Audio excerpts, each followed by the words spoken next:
Good morning, everyone. I am Suzanne Hall Fritch, and I've been a grateful member of this congregation since 2017. At this time, if you haven't done so already, please take a moment to silence your telephones. Okay. The Unitarian Universalist Congregation of Danbury has been gathering together for 200 years.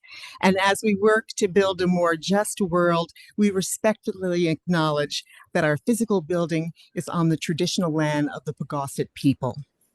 I am so glad that you are able to join us this morning because you are an essential part of the service today. You really are.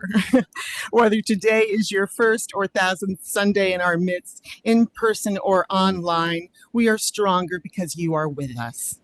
If you are new to this community and joining us online, we invite you to introduce yourself and where you are connecting from in the chat box as you are comfortable. At the conclusion of today's service, you will have the chance to participate in a breakout group for individual connections and deeper check-ins. If you are new and here in person, please fill out a visitor card at the table near the exit before you leave today. We are one people of many beliefs, many origins, sexualities, and genders. We are all growing, all learning, all loved, just as you are. You are welcome here.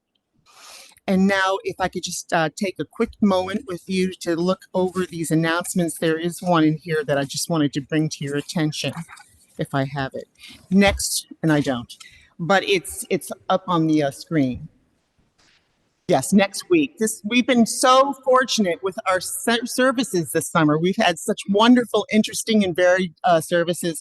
Darlene's is no different. She is going to lead us in a service on heartwood and the spirituality of trees. It looks absolutely wonderful. So please, I know the weather is lovely and we want to get outside, but take a moment in your Sunday to stop by and enjoy a wonderful sermon by Darlene, as well as today. I'm so excited about today's sermon.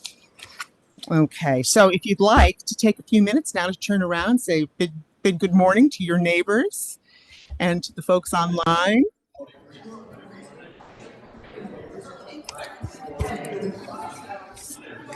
Good morning.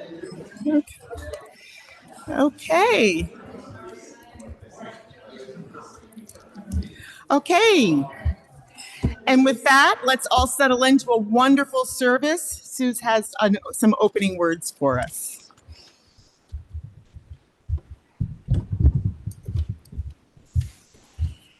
Good morning. I'm going to show you a very short video of me walking a labyrinth that I built in my yard just to get us going. And as it starts, what I'm going to ask you to do, we're going to have a few seconds of silence. I want you to listen keenly to what you hear as I'm walking the labyrinth. And for those of us who are hearing challenged, it's faint. The volume is faint. So don't worry, your fellow congregants will pick up on what is heard. So if we could start the video.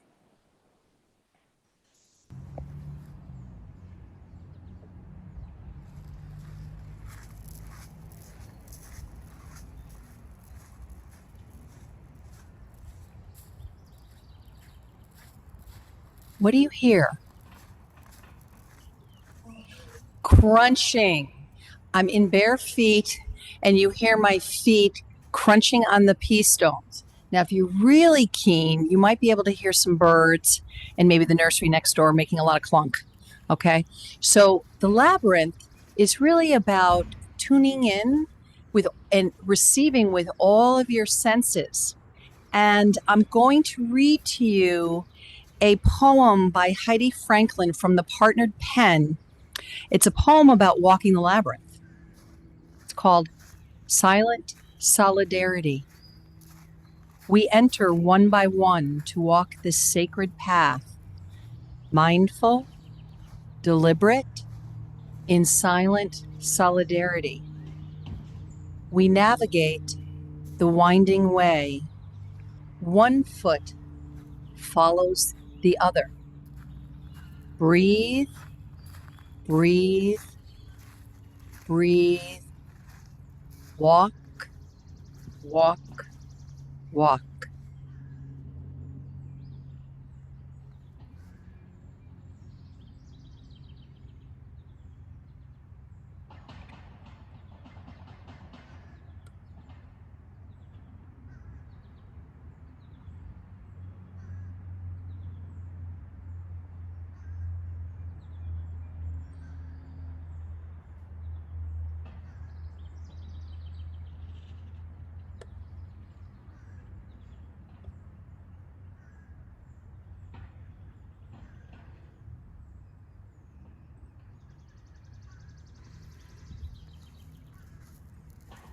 Breathe, breathe, breathe.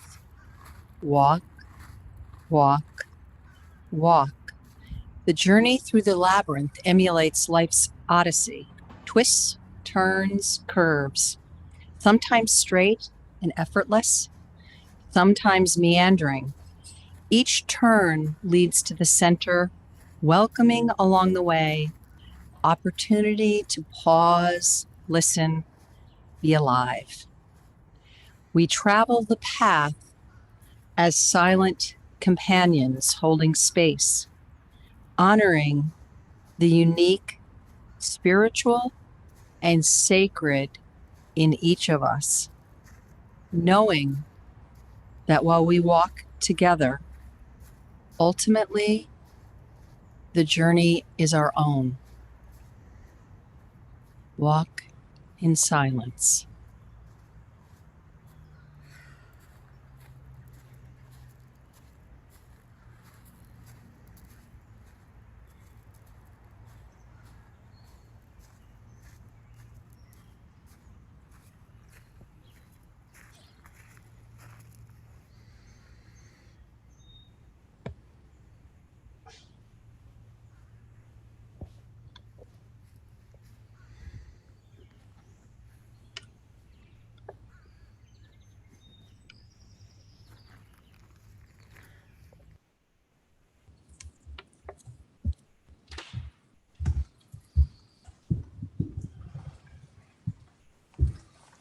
As Dan comes up to light our chalice candle, please join us in reciting the words of the chalice affirmation on the screen. Love is the spirit of this congregation, and justice is its light.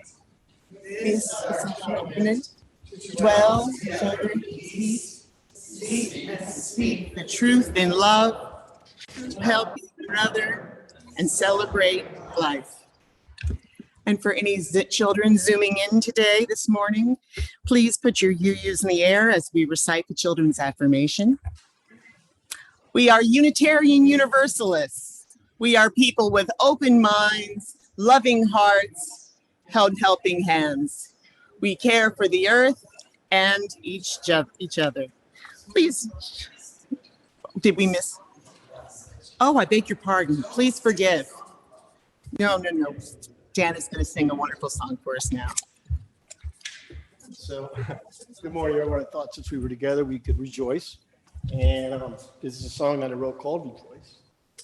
And then you're going to come up and we're going to sing Rejoice for you. So I'm going to have everyone sing with me. Should I move over here? Okay. A couple of bars, right?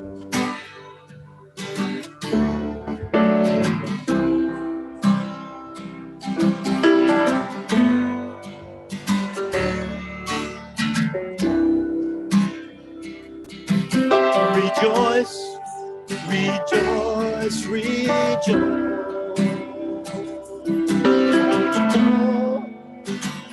Lift up your voice and rejoice, rejoice, rejoice. Won't you come? Lift up your voice. Hear your voice. Rejoice, rejoice. Won't you come? Lift up your voice. Keep going. Well, it's a blessing when we can sing. Helps us to remember everything. Feeling like our hearts are set on wings. And all we have to do is sing. Yeah, we gonna rejoice, rejoice, rejoice, rejoice, rejoice, rejoice. Yeah, rejoice, rejoice, rejoice.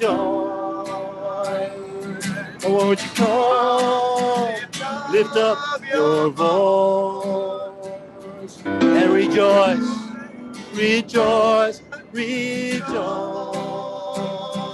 Oh, won't you come, lift up your voice and rejoice.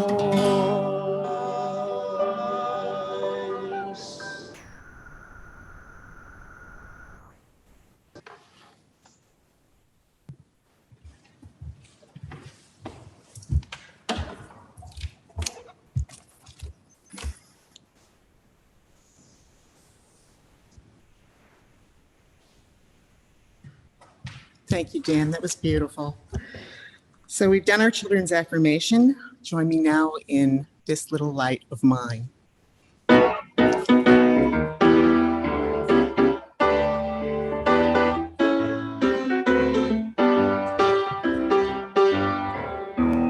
This little light of mine, I'm gonna let it shine. This little light of mine, I'm gonna let it shine. This little light of mine, I'm gonna let it shine.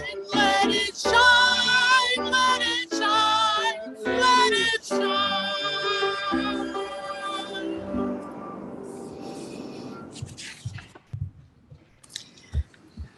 Okay, now is the time to share our personal milestones, those joys lifting us up and any sorrows weighing us down. The recording is stopped during this time, so we may share freely.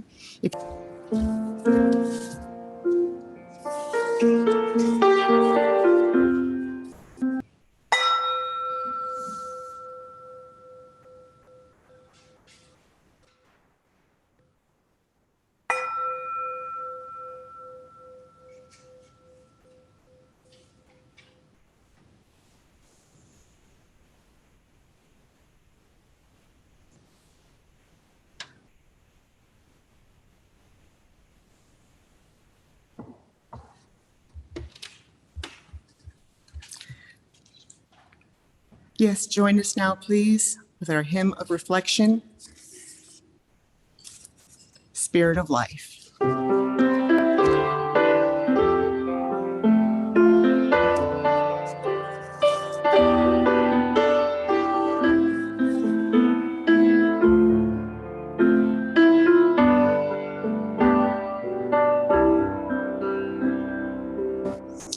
Spirit of life, come unto me. Sing in my heart all the stirrings of compassion. Blow in the wind, rise in the sea, move in the hand, giving life the shape of justice.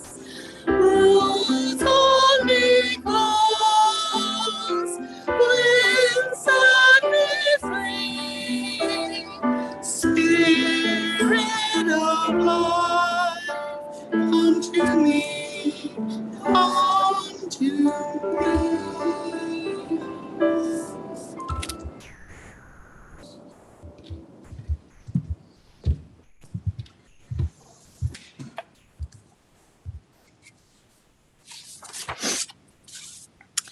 From the words of Dr. Reverend Lauren Artris in her book, Walking a Sacred Path, Rediscovering the Labyrinth as a Spiritual Practice, she says, in essence, the winding path of the labyrinth offers a blueprint for the psyche to meet the soul.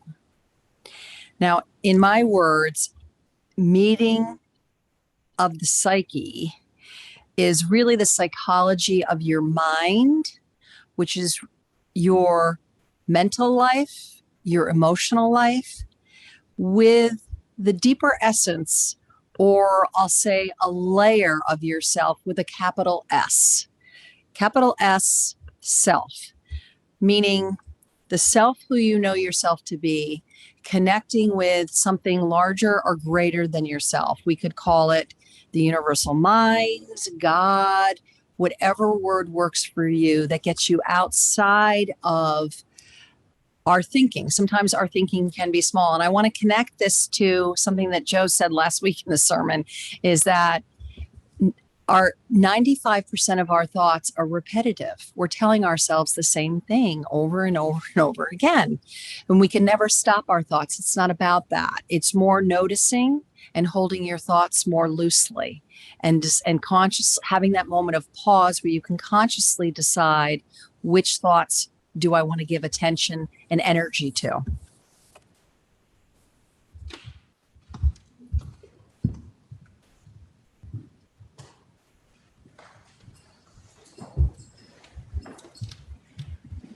It is now time for our congregational offering. If you are with us for the first time, your presence is your gift to us. Members and friends online, please express your generosity by using the link or QR code found on the screen or in the chat. If you prefer, you may send a check to UUCD at 24 Clapboard Ridge Road, Danbury 06811. Thank you for doing your part to support and sustain this community we love.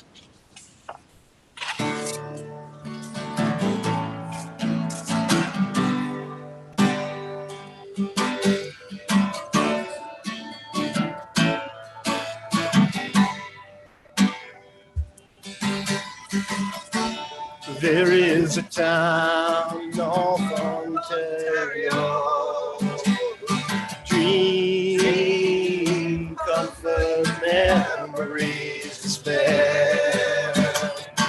And in my mind, I'll still be a place to go, because all changes with there. The blue windows behind the stars, and with a yellow moon to rise, and there were big birds flying across the sky, and they were throwing shadows on our eyes. They leave us helpless, helpless, helpless. Feel so helpless. Baby, can you hear me now? You know that the change the light died across the door. Well, baby, now can we sing a song?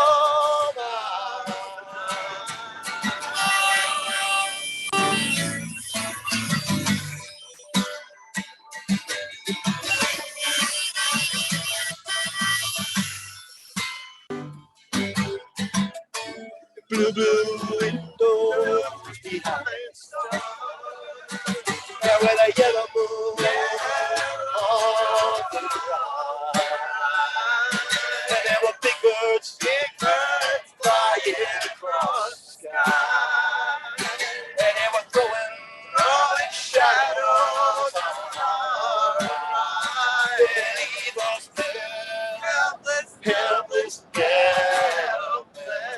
Feel so helpless. Baby, can you hear me now? You know that the change locked tied across the door. Baby, won't you sing a song now?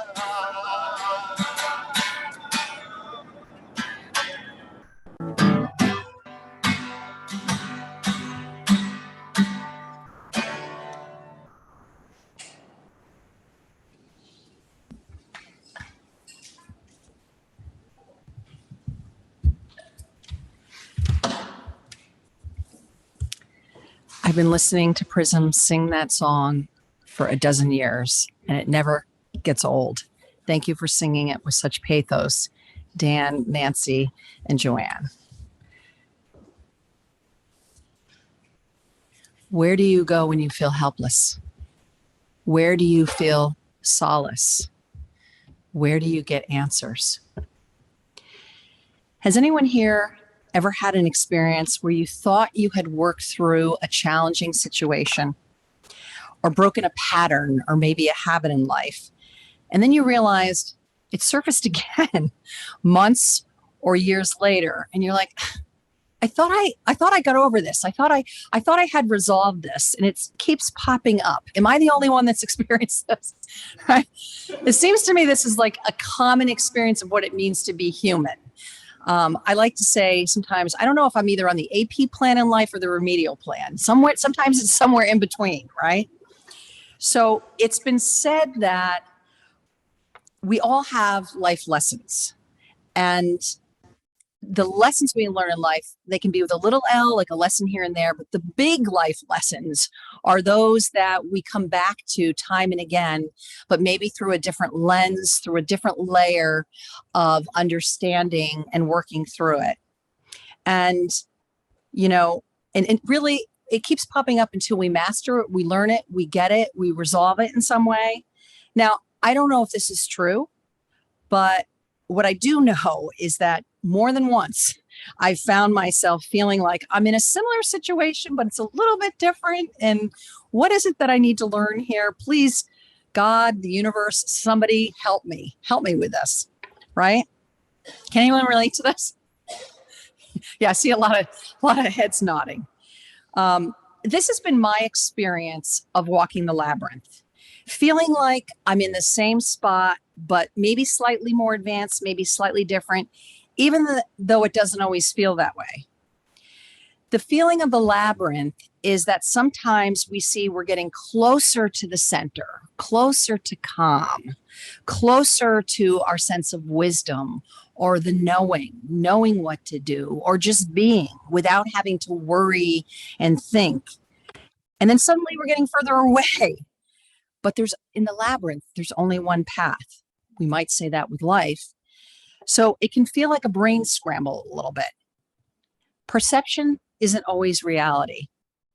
We can be closer or further away from the center, or we can be closer or further away from the periphery, from the outside, feeling like we're on the edge or the edge of life, to use that as a metaphor. This is what happens when you walk the labyrinth. Okay, first let's talk about what is a labyrinth exactly. It's a path, often unicursal. I love that word. I was an English major. Unicursal. What does that mean? It means having a circular, singular path leading to a center. It can appear meandering, but it's purposeful. It's a metaphor for life's journey with its twists and its turns and unexpected happenings, things that choose us or things that we choose. If you stick with it, you can and will eventually get to the center or a center, or maybe a sense of calm or resolvement about something. It's not a maze. A maze has multiple paths, dead ends, and wrong moves. Traditional labyrinths include a starting point and a spiraling pathway to the center, creating a number of circuits. So they're like concentric circles, if you will, but they have an opening and a path forward. Labyrinths are named by type and can be further identified by the number of these circuits. And you begin a labyrinth walk at the entrance and proceed along the path. So at the beginning of the sermon, you saw the video that Dan graciously took of me earlier this week when it was not too hot out. And you saw that I started at the beginning. And then there's lines that define the path. And these lines often maintain a consistent width, even around the turns. And generally, when you're at the center, you have traveled half the distance of the labyrinth. So if you recall in the video, when I got to the center, I paused, I lifted my hands up to the sky, even energetically, it just opens up the whole body. I had a moment of quiet and pause. And then it's common to pause, turn around, and walk back out the way you came in. Now, this labyrinth's on my property, and I have one rule for this labyrinth. You must walk out the same way you came in. So sometimes people get to the center or they hop off the path, and I'm like, no, no, no, no. I've had my neighbors come over. I'm like, no, no, no, no. I've had my neighbor's young son run around the labyrinth. If you want to take it fast, you can. If you want to take it slow, you can. Labyrinths are an ancient archetype dating back over 4,000 years, used symbolically as a walking meditation. It could be a choreographed dance, a prayer, a site of ritual or ceremony. It could be said that a labyrinth is a tool for personal, psychological, and spiritual transformation. Now, I find that word transformation is overused today. People use it when they just want to change, a little tweak. That is not what transformation means. The word transformation literally means to break down how you were formed, and inherent in that means a complete refiguring. So if somebody is going through, remember the song Helpless? I mean, that is there's a pain in that song. There's strong pathos in that song. And if you've ever been humbled to your knees in life, you're searching for a way forward. That's what transformation is when things about your life, or maybe the totality of your life or aspects of your life, are called into question, and you're seeking for answers or alternate ways to perceive, receive, proceed forward. So walking also enhances right brain activity, and that's the aspect of your brain. We need our left brain too, but we need our whole brain to solve problems and to think. But right brain allows a different kind of thinking to come in. It creates a spaciousness in the mind where you might be able to increase the likelihood that you might hear other thoughts. Labyrinths evoke metaphor, sacred geometry, spiritual pilgrimage, religious practice, mindfulness, environmental art, and community building. It's often looked upon as a womb, as a place of safety and rejuvenation. It can be seen as a place of birthing inspiration, which inspiration comes from the root Latin, which literally means to breathe life into, understanding, or just getting your creative juices flowing. Another way to say it is it's a spiritual tool or a blueprint where psyche meets spirit to help you find your way in life. Walking quiets the mind, opens the heart, and grounds the body, allowing you to find answers to questions, but maybe questions to answers. Healing, a sense of wholeness within yourself. So people might use the labyrinth to petition in prayer, recenter, balance, gain insight, be inspired, grieve. I've walked the labyrinth just crying. I've walked the labyrinth laughing. I've walked the labyrinth in deep contemplation, celebrating, being part of community, communing with spirit, communing with nature, or just to get clarity about something. I work from home, and there's times literally I'll be on back-to-back calls and I'm like, I need a break. I'll walk outside 5 minutes, walk the labyrinth, and I'm like, ready for the next call. Labyrinths are made of stone, dirt, rock, lavender, paper, wood, clay. They come in all kinds of fun shapes, sizes, and colors. And there's similarities in designs despite geographic and cultural differences. There's labyrinths all around the world, and over the passage of time, labyrinths have been built. So the classical labyrinth goes back the furthest, then the Roman, and then the medieval. And now we have all sorts of contemporary labyrinths. And the classical can be seen with 15, 11, 7, 5, 3 circuits, the number of circuits and the number of complexities of the layers of the paths. And the majority of Roman labyrinths are developed from the classical labyrinth. There's square labyrinths, circular labyrinths, ones that are polygon shaped. There's some that are found as mosaics on the floor of Roman buildings. Medieval labyrinths are usually divided up into quadrants. Sacred geometry is deemed essential in some of these labyrinths. I designed and built my labyrinth myself. Honestly, I went online, watched some YouTube videos on actually how to design it and write it in, symmetrical and all of that. So one of the most famous labyrinths is the 11th Circuit Labyrinth at Chartres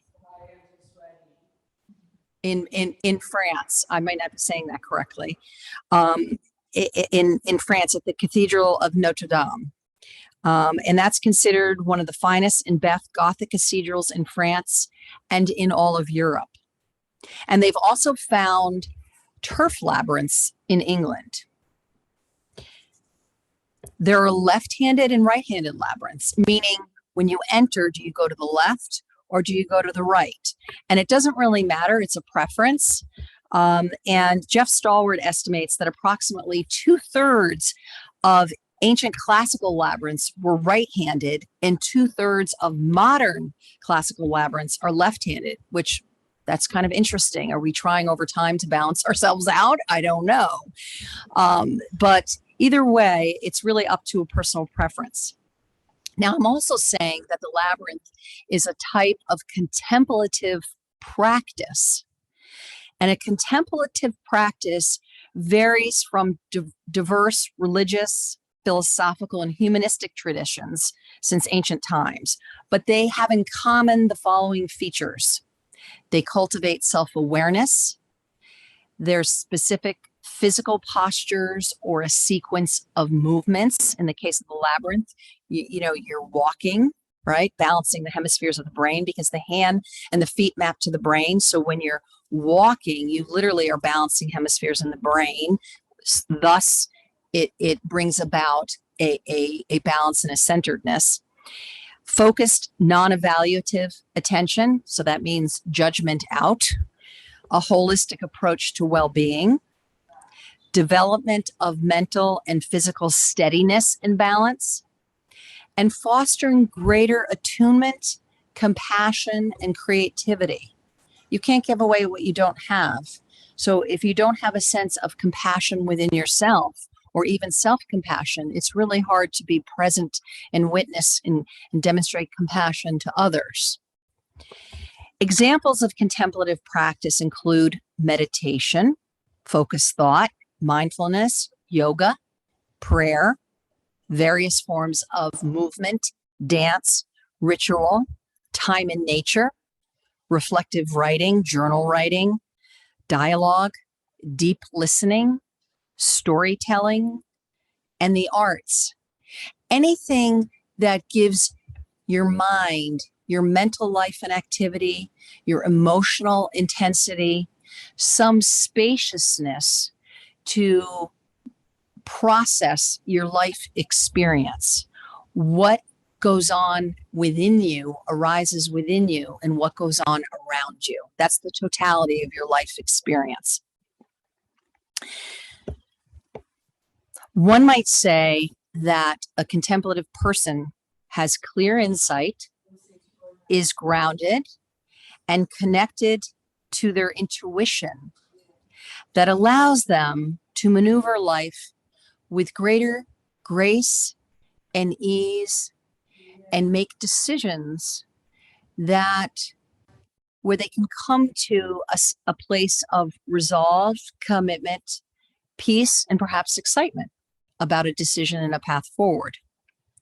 Now, I would love to give you a practice of a walking meditation, but since we don't have one on the property, hint, hint, maybe one day, happy to be part of making something like that happen. We're going to walk with our fingers because remember I said that the hand maps to the brain. So using your fingers can give you some mental activity. So we're going to work with a finger labyrinth And Dan and Suzanne are going to, for the folks here in the room, are going to give you a handout with the finger labyrinth, and I'm going to give you instructions. For the folks on the phone, you're going to have it on your screen. And before we do that, I want to point out, these are some examples of labyrinths. So if you look on the upper left-hand corner, that one has a lot of circles. That's an 11 circuit labyrinth. If you look to the right hand, and those are classical labyrinths, the right hand one that almost looks like a brain, interestingly enough, that is a 7 circuit labyrinth. So I show this to you so you could see there's all kinds of different kinds of labyrinths. And by the way, there are some labyrinths that are created on the beach and then they're washed away with the tides, just like the Dalai Lama travels around and creates a mandala and it's just, in sand and it's disappears in a day. So I show these are different kinds. Now let's go to the next slide. Thank you, Margaret. So everyone in the room has an example, and I want you to put your hand over the instructions. I didn't mean to have them printed out with the instructions. So those in the room, you have instructions. Just ignore the instructions for right now. You can actually fold it over. I want you to just look at the labyrinth. So fold over. I don't want you to look at the instructions right now. I want you to just, because you're working your right brain right now with a visual, a picture. Okay. So for folks on camera, everyone in the room has a hard copy of this labyrinth.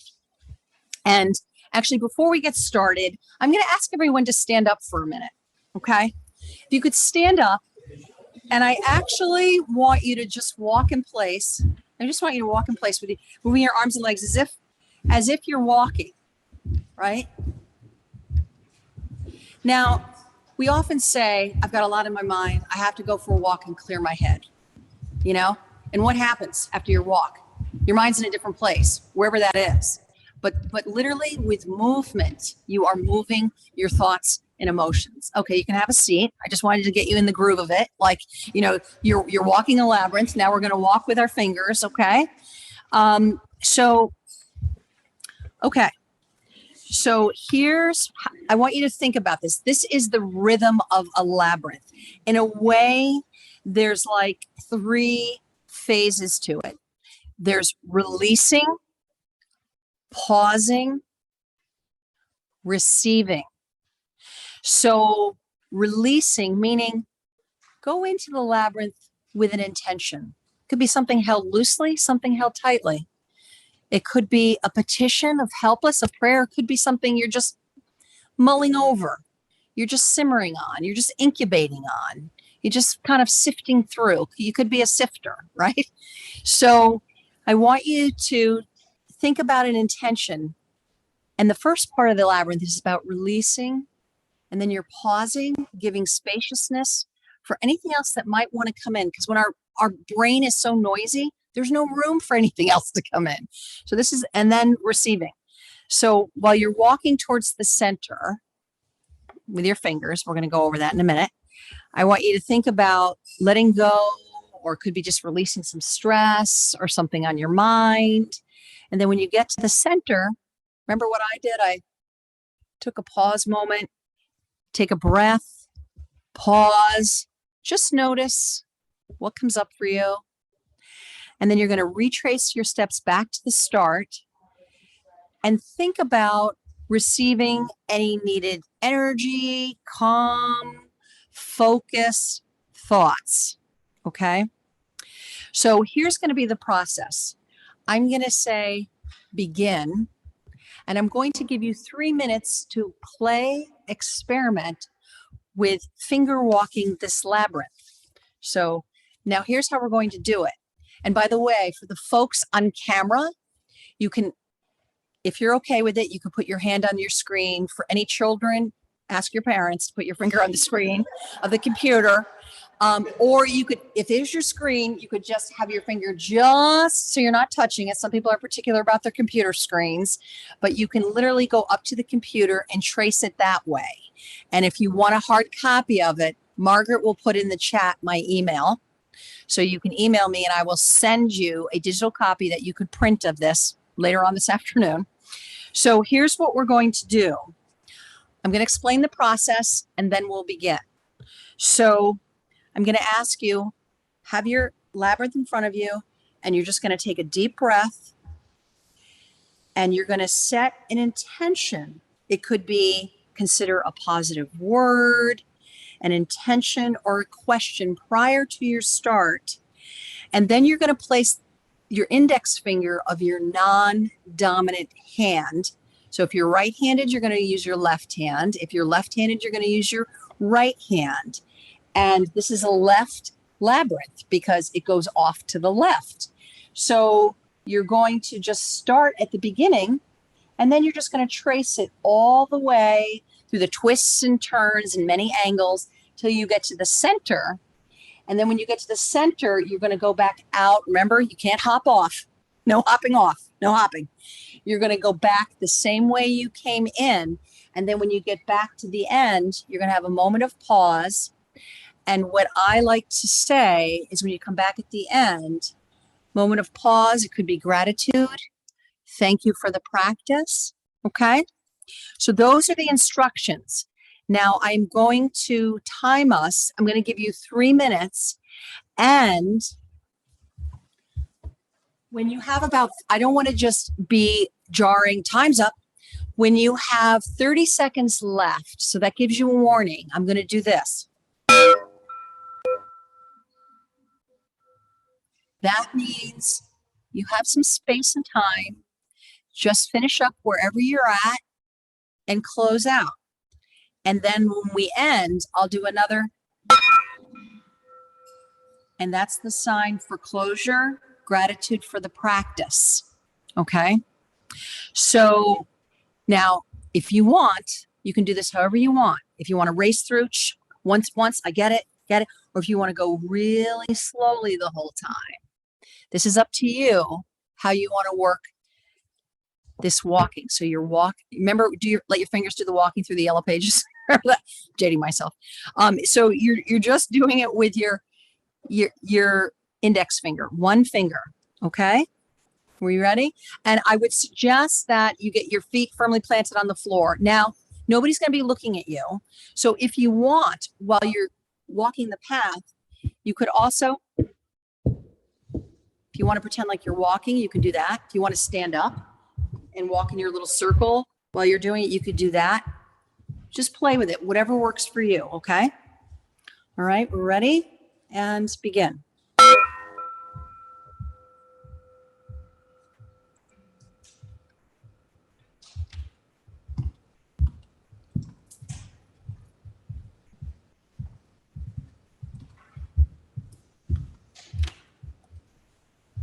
I am sometimes exhausted.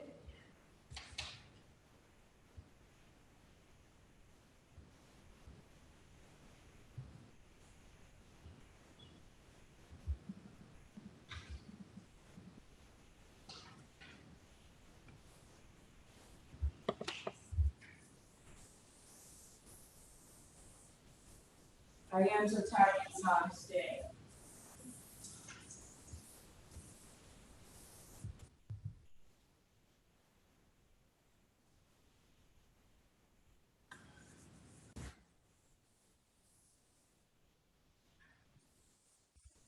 No.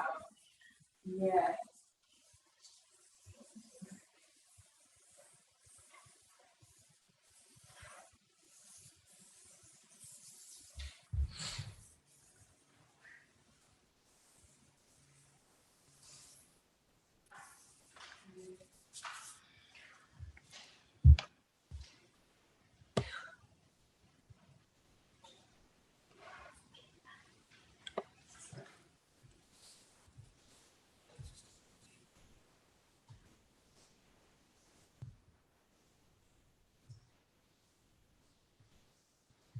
Yes, you are just ready to let you high.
take a moment to register that experience. What did you notice? What did you observe? What did you sense? What did you feel? What thoughts moved through your mind? Did anything shift? Did you become aware or gain an insight, a thought, a different perspective, way of thinking or holding something? Anything let go of? Would anyone like to share what that experience was like for them?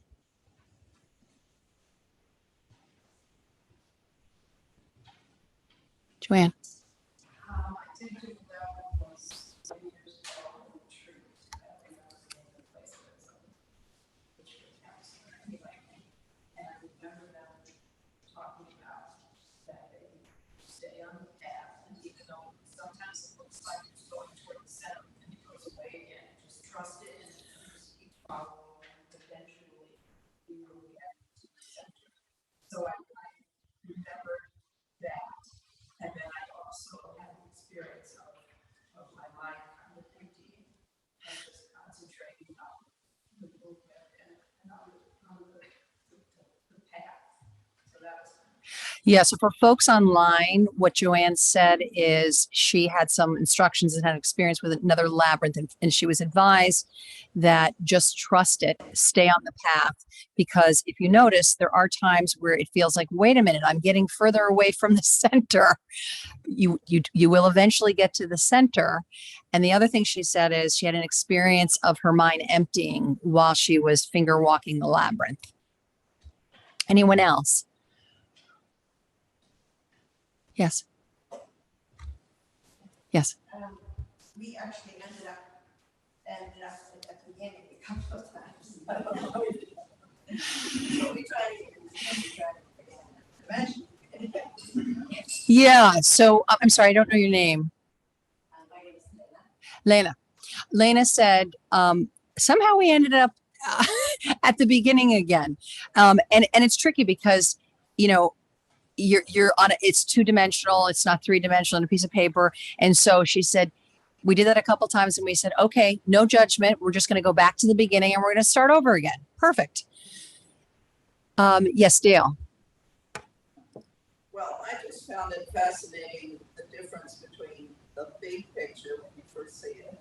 You think it's perfectly symmetrical, and the details when you're actually using your fingers and your mind is kind of descending from the big picture to the details, and that automatically distracts us and puts us in a different place. Yeah. So for folks online, Dale said, when I first looked at it, the big picture of the labyrinth, it was like, oh, okay. But then when I actually went to do the labyrinth with my finger, it's a different story, right? Am I getting that accurately?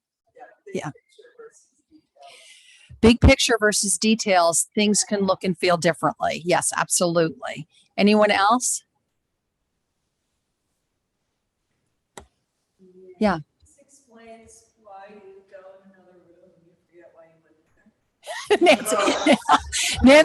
Nancy said, does this explain why you go in another room and forget why you're there? Well, yeah, because your mind wanders, right? So this is really about, so this is intentional to allow you, give permission to allow your mind to wander so other things can come in. Other times we want to be disciplined and not allow our mind to wander, right? Okay, what else?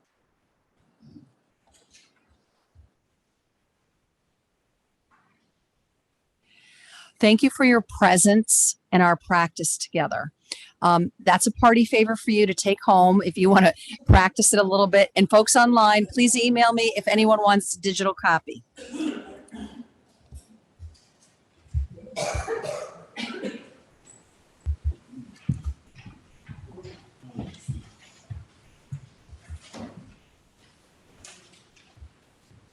So when Sousa asked me to think of some music for this service, this song by Cat Stevens came to my mind. It's called The Wind. And we wrote two more verses. Tell them about that. And yes, we wrote our own parts of the two last verses. So, Cat Stevens and Susan Dan. Here we go.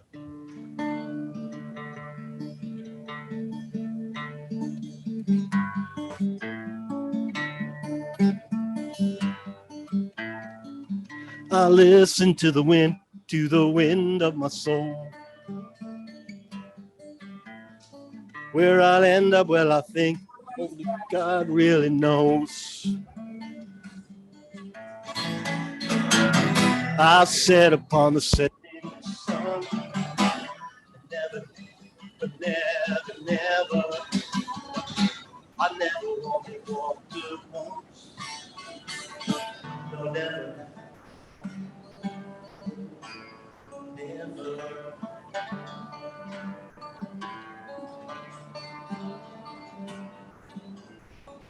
I listen to my words, they fall far below. I let my music take me, my heart wants to go. I swear upon the never, I never make the same mistake. Never, never.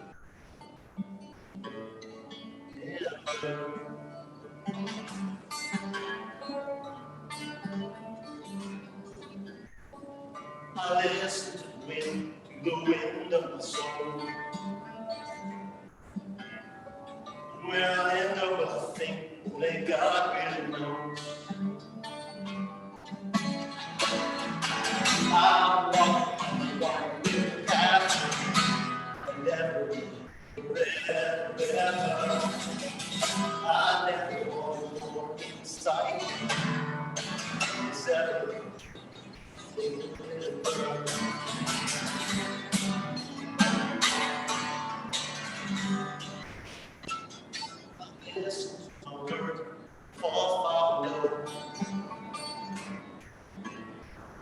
I let my music take me, my heart wants to go.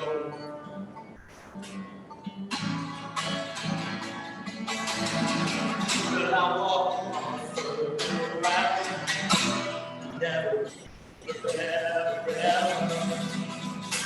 I'm slow, slow sound. It's ever.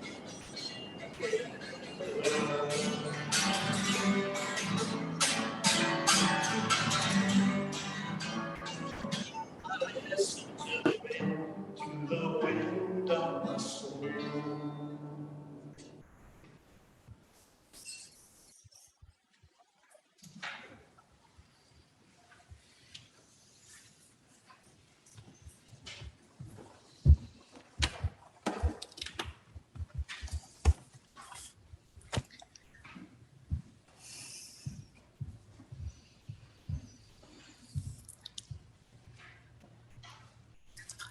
Please join me now as we extinguish the chalice. We extinguish this flame, but not the light of truth, the warmth of community, or the fire of commitment. These we strengthen to us, out into the world, until we are together again.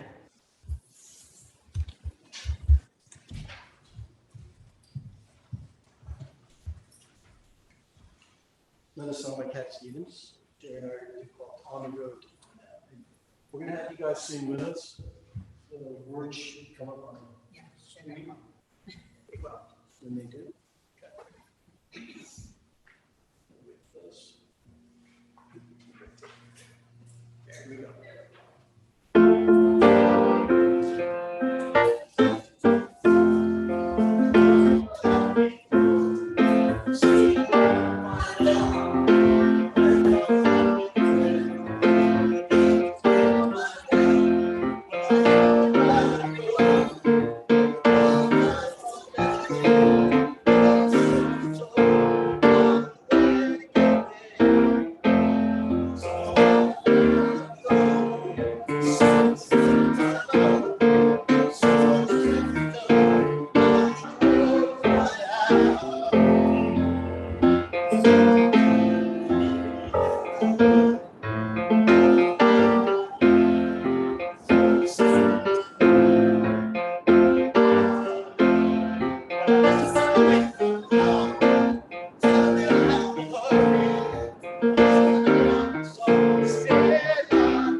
think you should be a little more expressive, Dan. Okay. By the way, we are having a Labyrinth open house today at our house at 2 p.m. All are welcome. Dan and I will be out there weeding. Anybody can help weed. Just kidding. So 2 p.m. We live at 3 Christie Drive in Bethel, Connecticut. Seriously, anybody can come and walk the Labyrinth this afternoon. Okay. Closing words. In the words of Mary Engelbrett, may you have warm words on a cold evening, a full moon on a dark night, and the road downhill all the way to your door. Words of me and Buddha. May you know mental happiness. May you know physical happiness. May you know ease of well-being. Namaste, which means when I am in my center, highest self, and you are in your centered highest self, where we can meet. Thank you.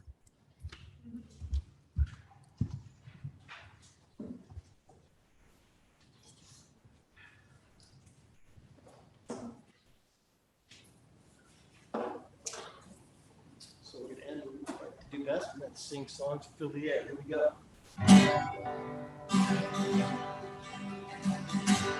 Words did flow where the golden sun shines, and my tunes were played on that heart was the words you hear my voice. I come through the music, would you hold it near as it were your own? It's a hand-me-down. When thoughts are broken, perhaps they're better left unsung. I don't know, don't really care. Let there be song to fill the air. Ripple in still water when there is no pebble toss nor wind to blow. Reach out your hand if the cup be empty, if your cup is full, let it be again, let it be known. There is a fountain that was not made by the hands of man. There is a road, no simple highway between the dawn, the dark of night, and if you go, no one can follow that path is born in your steps alone. Ripple in still water when there is no pebble toss nor wind to blow. And you choose to lead must follow, but if you fall alone. If you should stand, then who's to guide you? If I knew the way, I would take you home. La la la la, la la la la. Can't hear you. La la la la, la la la la, la la la la, la la la la. If I knew the way, if I knew the way, I would take you home.